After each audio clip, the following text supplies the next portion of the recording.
Hello friends, आपका स्वागत है हमारे चैनल में।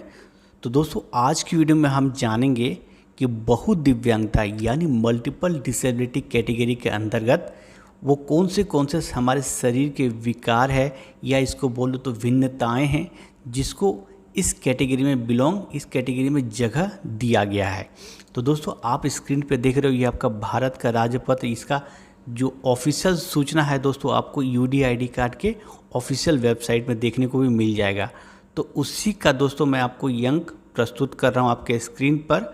और दोस्तों यहाँ देखिए, पेज नंबर 51 में आपको देखने को ये मिलेगा। आप चाहो तो दोस्तों इसी वीडियो के डिस्क्रिप्शन में मैं आपको लिंक प्रोवाइड कर दूंगा, तो आप इस वीडियो को डाउनलोड करके डिटेल में और भी जो क्या क्या डिटेल है इसमें जुड़े हुए जो भी जितने भी प्रकार के दिव्यांगता है तो सारी जानकारी आपको दोस्तों इस नोट पीडीएफ में देखने को मिल जाएगी। तो फिलहाल दोस्तों आज की वीडियो में हम डिस्कस करेंगे मल्टीपल डिसेबिलिटी यानी बहुत दिव्यांगता।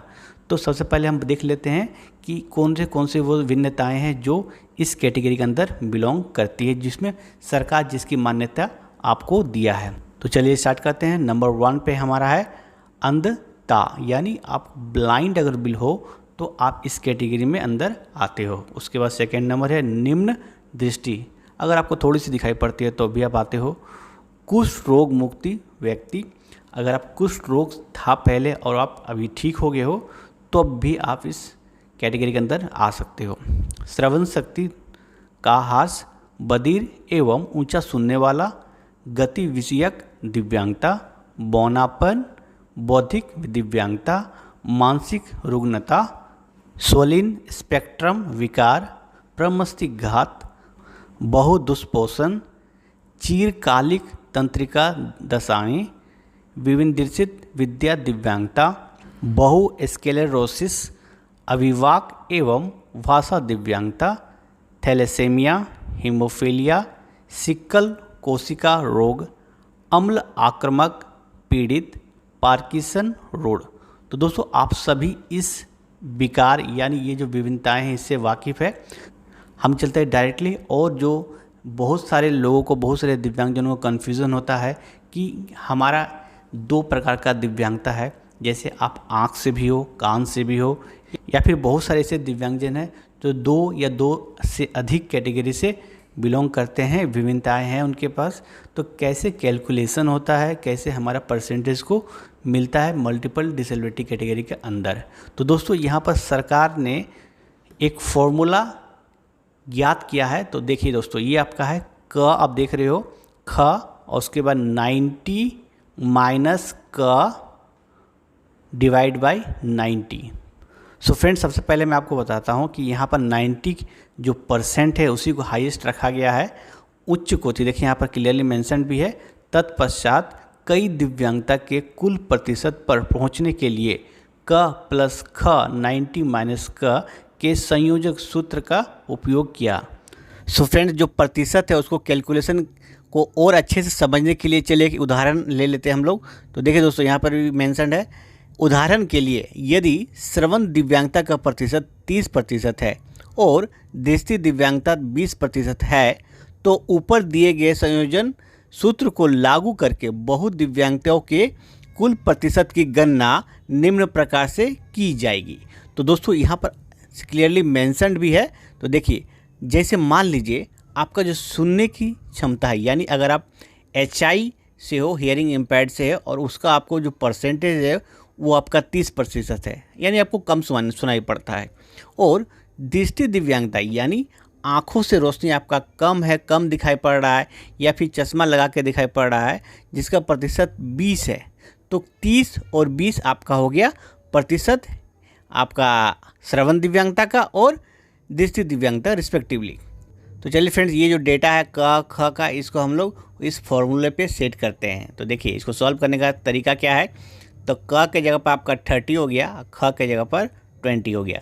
तो ये हमारा क्या हो जाता है, फ्रैक्शन एडिशन हो जाता है। ठीक है, 30 प्लस 20, और ये आपका 90 माइनस 30 यानी 60 हो जाएगा, और बाई 90। इसको सॉल्व करेंगे हम लोग।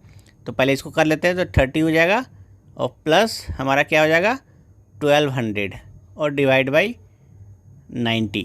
तो क्या करेंगे हम लोग, यहाँ नीचे कुछ नहीं है तो 1 है, और ये फ्रैक्शन एडिशन है। नीचे क्या आएगा 90 आएगा, और ये आपका 9×3 = 2700 और प्लस यहाँ 1200 हो जाएगा। ठीक है, इसको जोड़ेंगे हम लोग, कितना हो जाएगा? 7 2 2 9 और 2 1 3। ठीक है, और 00 और डिवाइड बाई 900। इसको काटेंगे तो कितना हो जाएगा? 9 चौक 36, 9 तिया 27 और कुछ दशमलव लेकर आएगा, तो मान के चलिए ये आपका 43% यहाँ पर आ गया, जो कि यहाँ पर लिखा हुआ भी है।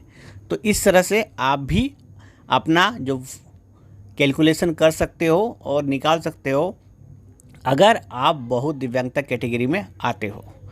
और जब भी आप इस कैटेगरी का सर्टिफिकेट बनवाने जाओ, अगर डॉक्टर आपको बोलता है, अगर उसको संज्ञान में नहीं, उनकी जानकारी में नहीं है डॉक्टर की, तो आप ये नोटिफिकेशन उनको ज़रूर दिखाइएगा और अपना जो मेडिकल सर्टिफिकेट है, जो आपका दिव्यांगता सर्टिफिकेट है, वो इस फॉर्मेट में ही बनाइएगा। यानी आपका जो सिंगल का परसेंटेज और एग्रीगेट का परसेंटेज, तो ये सारा कुछ वहाँ पर मेंशन होना ज़रूरी है। तो दोस्तों 40% आपको कुछ जानकारी भी होगा कि अगर 40% आपका हो जाता है तो उसमें क्या होता है, आपको दिव्यांग श्रेणी में आते हो आप। 40% से नीचे आपका नहीं होना चाहिए। ठीक है दोस्तों, तो दोस्तों इस तरह से दिव्यांगता का जो प्रतिशत है ज्ञात किया जाता है।